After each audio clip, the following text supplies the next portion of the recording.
This is iFIBER 1 News. Here are today's top stories. School might be out for summer break, but there were still plenty of things happening in the southeast wing of Wenatchee High School on Tuesday afternoon. Residents of Wenatchee have to earn at least $19.62 an hour to afford a two-bedroom home without giving up on food or other life necessities.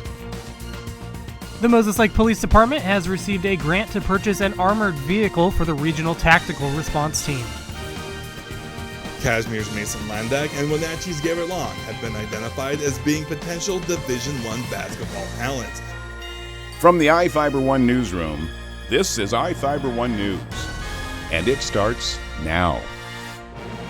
School might be out for summer break, but there were still plenty of things happening in the southeast wing of Wenatchee High School on Tuesday afternoon, where class was in session for personnel with the Wenatchee Police Department. Participating officers took part in a number of exercises at the school, including an active shooter response training, which included multiple scenarios designed to enhance the department's response in the event such an occurrence actually happened. Someone's coming here. Show me your hands! Show me your hands! Hands! Shooting! Help! Where's that? Help! I don't know. I heard shots. It helps streamline our response, definitely. Instead of showing up to a scene and having nothing to fall back on, no training or experience, you kind of get a mixed match of responses. With the training, we have a unified response, and you kind of have an idea of how all the other officers are going to respond. The drills utilized airsoft firearms as well as other implements like emergency tourniquets, and the scenarios included suspect and civilian portrayals by multiple community members. The exercises follow a law enforcement model known as reality-based training, which can greatly assist in acquainting police personnel with the nuances of what an actual situation might be like and help departments recognize where they can make improvements. This kind of force-on-force training is the best training that we can get as patrol guys and get us in that situation to see how we're going to react, see what we need to fix or where our deficiencies are, and to really show that where our training's at, so we make sure we get the best training we can so that we respond appropriately and do the best job we can out here. Tuesday's sessions were the first of several similar trainings the Wenatchee Police Department will conduct over the coming weeks. Reporting for iFIBER 1 News, I'm Chris Hansen. This segment is brought to you by... Change doesn't have to be complicated. With a low-profile microwave hood combination that's ready to install right out of the box. It fits in the same space as your under-cabinet hood, so you can get your microwave off the countertop and make space for the routines worth keeping. The low-profile microwave hood combination, from the #1 selling appliance brand in the USA. Whirlpool Appliances, now available at more furniture in Ephrata.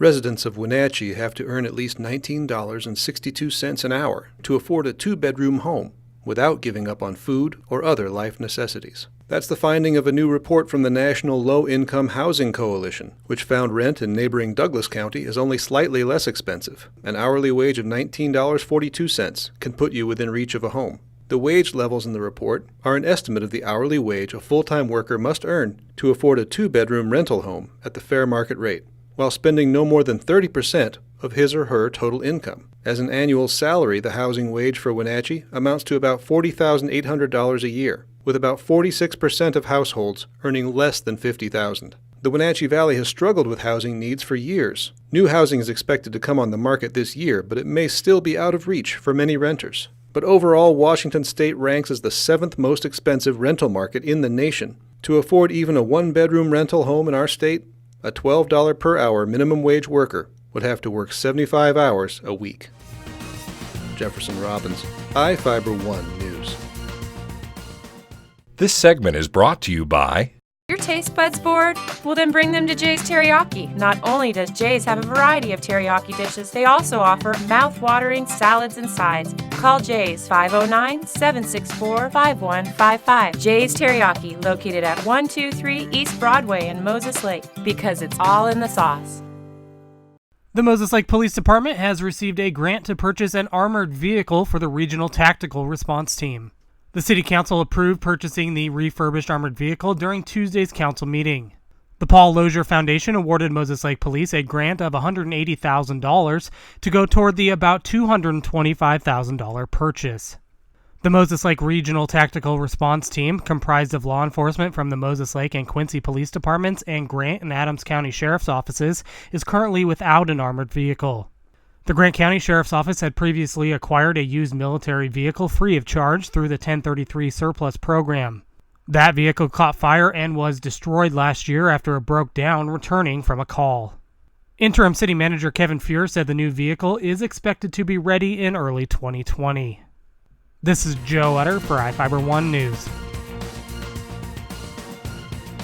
Cashmere's Mason Landak and Wenatchee's Garrett Long have been identified as being potential Division I basketball talents and have been invited to participate in a recruiting event at Bellevue College this weekend. The purpose of the event is to give the potential D1 athletes a chance to showcase their skills in front of D1 coaches.